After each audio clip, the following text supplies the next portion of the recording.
Alien war love story in the cold silence of a ruined battlefield. Smoke drifted across broken metal and shattered dreams. The war between humans and the Arthenian race had left the planet of Corallus burned and hollow. Amid the wreckage, a human soldier named Aaron moved slowly through the ruins, searching for survivors. His armor was dented, his rifle low on charge, and his heart heavy with exhaustion. Then he saw her. Lying near a fallen Arthenian ship was a young alien woman, barely breathing. Her skin shimmered faintly like moonlight, pale blue with traces of silver veins that pulsed weakly. She was beautiful even in her pain.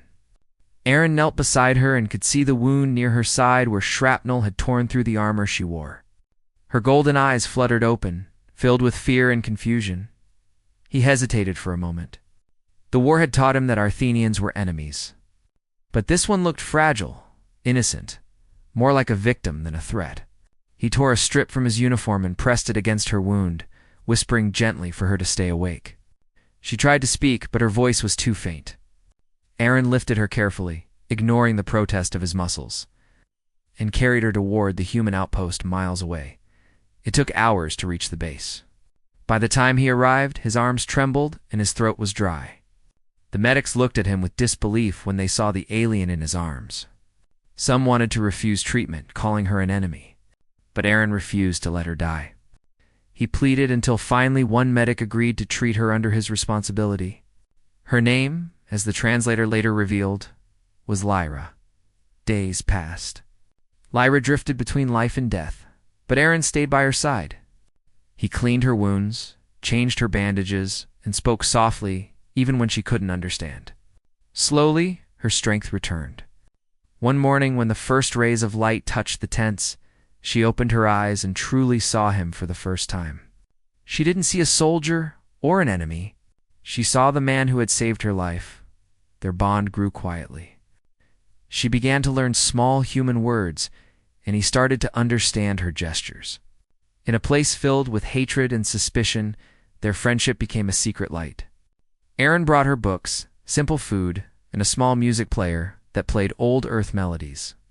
Lyra would listen, her eyes soft, her fingers tracing the air as if feeling the rhythm in her soul. But not everyone accepted their connection.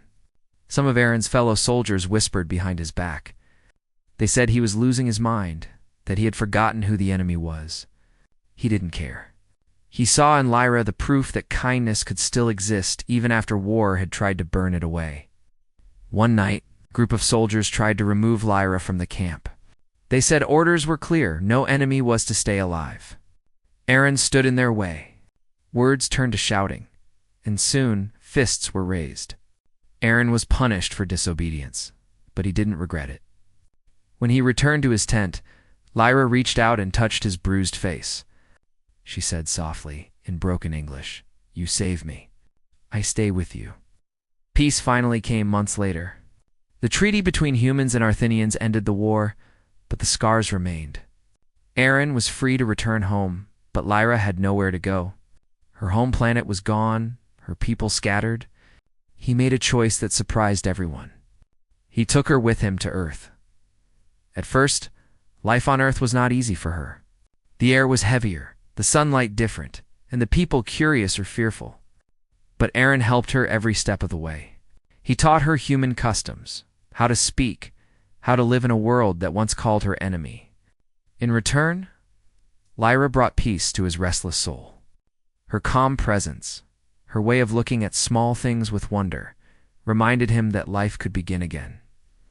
Years passed. What started as rescue turned into something deeper. They married quietly, without a crowd, under the soft light of a small country chapel. Aaron wore his old uniform. Lyra wore a dress she made herself from simple white cloth. She smiled shyly as they exchanged vows, her golden eyes filled with warmth. To him, she was not just an alien. She was proof that love could grow from the ashes of hate. Together, they built a small home near the forest. They planted trees where once there had been only stone. Sometimes, when the stars were bright, Lyra would stand outside and look up, whispering to the sky in her native tongue. Aaron would stand beside her, holding her hand, and though he didn't understand the words, he knew their meaning. She was thanking the stars for giving her another chance, Their story spread quietly among both species. Soldiers who once fought began to see them as a symbol of hope. Young Arthenians who grew up hearing about war now believed peace was possible. And humans, seeing Aaron and Lyra walking side by side in the town square, began to realize that compassion was stronger than any weapon. One evening, as the sun set in golden light, Aaron watched Lyra sitting in the garden. Her skin still shimmered softly, her laughter still light. He thought about the day he found her, dying among the ruins. He had saved her life, but she had saved his heart. The war had ended long ago, but the bond they built outlasted everything else. In that quiet moment, surrounded by peace, Aaron knew something simple, yet powerful. The universe was vast, full of pain and loss, but also full of second chances. And sometimes, salvation didn't come from victory or strength, but from one act of mercy, one choice to see life instead of an enemy. Lyra looked up, met his eyes, and smiled. Her voice was soft as she said, "Home." He nodded. Yes, home. Not a place of walls or flags, but the space between two hearts that once belonged to different worlds and now beat as one.